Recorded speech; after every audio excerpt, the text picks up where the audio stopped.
I'm Travis. I'm a marketing manager for an air compressor company, and I use Filmora pretty often, and I would give it a 4 out of 5 on if I was grading it on a scale.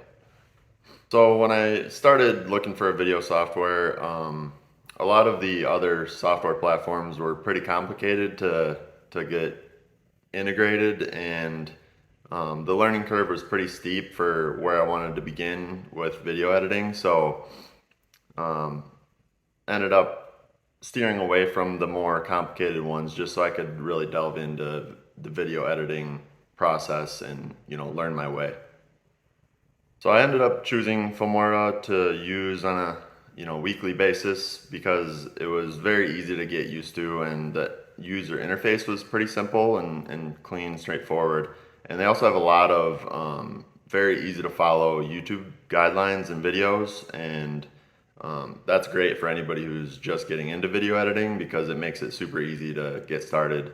And on top of that, they have a lot of templates and effects and features to download either for free. There's some paid plans as well, but all of it's relatively affordable.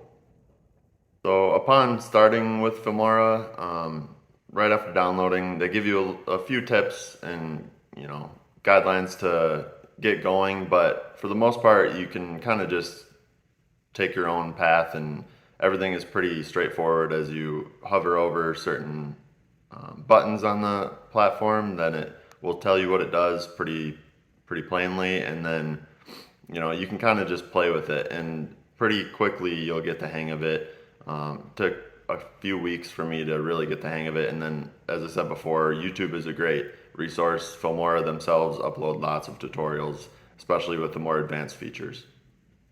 If you're looking to get into the Wondershare Filmora platform, I would recommend looking at the pricing structure and how in depth you want to get with video editing, because it is a relatively affordable software, and with that, it's pretty simple and doesn't quite give you the advanced features that a lot of other more expensive platforms give you, but it is a very easy to use platform. So it has its trade-offs, but I would say overall it's a very good platform to go with from the start.